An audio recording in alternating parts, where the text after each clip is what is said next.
certainly this is the beginning of the end, if you like, of fiat currencies. I have no doubt about that whatsoever.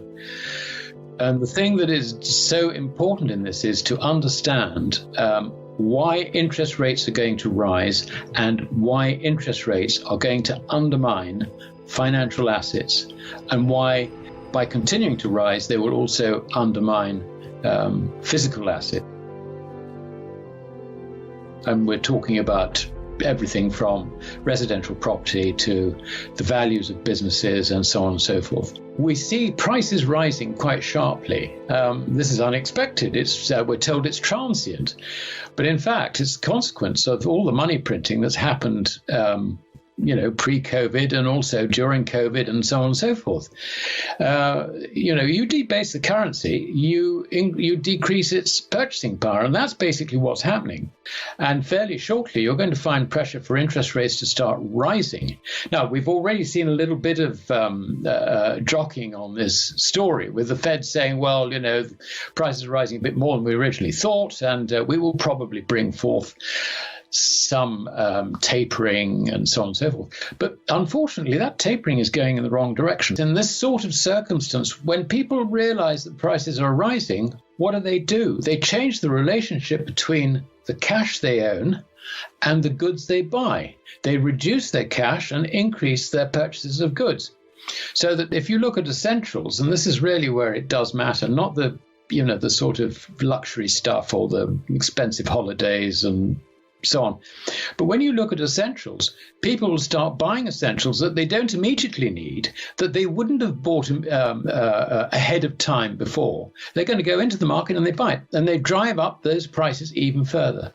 The consequence of that is that interest rates will rise. Now, this matters because as far as foreigners are concerned, they see rising interest rates.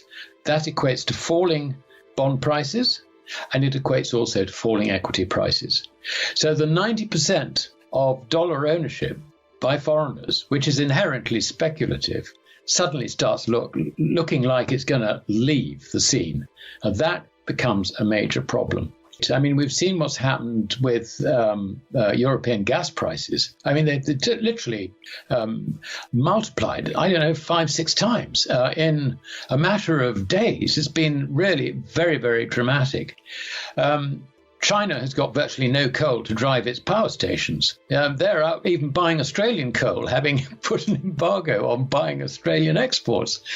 They are desperate. They're having to shut factories because of electricity power cuts. So there is a big global energy problem. And it is hardly surprising that now that we're all out from COVID, suddenly you have got problems. You have got supply problems. You have got logistics problems and all the rest of it. So prices are rising and they're not going to stop rising. And the problem is we suddenly see that we're moving towards a position where we're actually discarding currency. A pool of currency, if you like, that we have. I mean, liquidity available at any one time. We're discarding that in return for goods. Now, if you discard it totally, then obviously it loses all its purchasing power.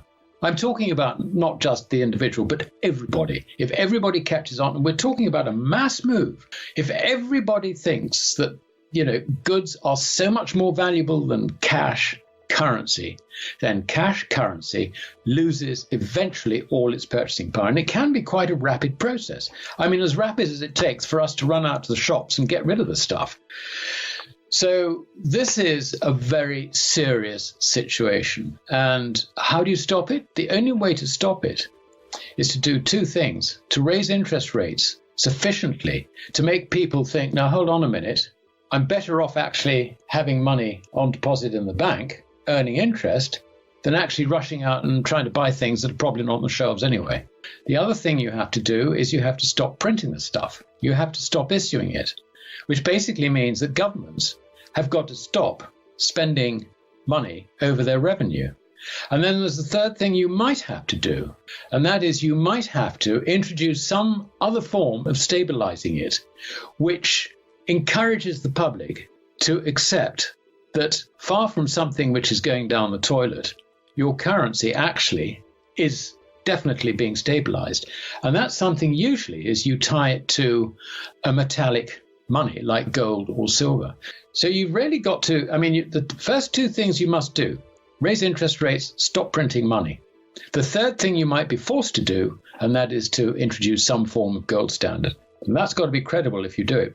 So gold and silver are vital, and you can use gold and silver to acquire the assets which you need, or you decide that you may need after the dislocation is over. A dislocation may last. If governments continue, the dislocation could last for some time. If, on the other hand, governments stand back and can't do anything about it, and people sort it out themselves, then I think the dislocation is an 18th month wonder, no more than that. What emerges as credible currency after that, of course, is a completely different subject. But until that bridge is crossed, then gold and silver are the only things that you can really use, which will be recognized as money by anyone else. It's the unwinding, if you like, of Gresham's law. They'll come back into circulation. Now, the key to surviving in this situation is to have gold and silver, because they will be sought by anyone who wants to have some stability, who wants to preserve the real value of their wealth. So gold and silver are vital, and you can use gold and silver to acquire the assets which you need, or you decide that you may need after the dislocation is over. A dislocation may last. If governments continue, the dislocation could last for some time. If, on the other hand, governments stand back and can't do anything about it, and people sort it out themselves, then I think the dislocation is an 18th month wonder, no more than that. What emerges as credible currency after that, of course, is a completely different subject. But until that bridge is crossed, then gold and silver are the only things that you can really use, which will be recognized as money by anyone else. It's the unwinding, if you like, of Gresham's law. They'll come back into circulation. Before we continue, help us clicking that YouTube like button and subscribe now to our channel. This shows the algorithm that you valued this information, and it helps us spread that message. Sharing is caring. And now, let's continue. Do you want to know one thing about crypto? I made over 3,000% in profit in a few weeks. Fact is, the traditional financial system, the traditional money system makes you poor, not rich. If you want to earn $500,000, $1 million, you have to wait until you're 50, 60, 70 in the traditional financial system, and you probably will still be broke. And you will be old. This is not a sexy combination, as you can imagine. But the question is, how can you start in crypto and make these profits? Where to invest? Where to start? My name is Gunnar and I'm from Germany, as you can hear, and things are a little bit different in Germany. More about that later on. Fact is, there are lots of different cryptocurrencies. It's a gigantic universe where beginners and professionals get easily lost. But there is light at the end of the tunnel. There are 7 key steps you need to follow to become successful in this market. You have to know them, and if you fail one of them, it's literally impossible to succeed in this market. Just an example, one of the key points is your exchange, and one of the biggest are, for example, Binance and Coinbase.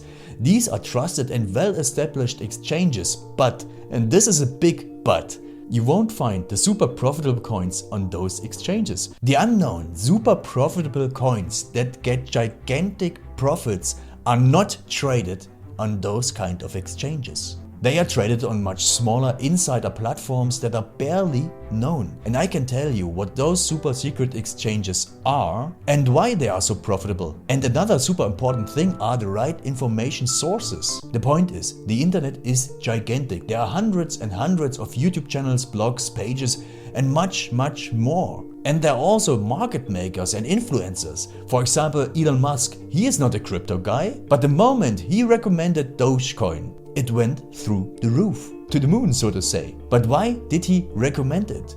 Where did he hear it from? He didn't hear it from newspapers. And believe me, he is listening to someone. But you have to know who, and you have to react before he is reacting. This is really important. And these are only 2 of the 7 steps you have to follow. in order to be successful in crypto. And if you want to know all of these steps in much more detail, and if you want to have a comprehensive checklist, here's what you should do. There is a link below this video. Click on this link and you will get the opportunity to subscribe to my channel. Click on the link and you will see a video where I explain the next steps. So see you soon. Click on the link now. I'll see you there.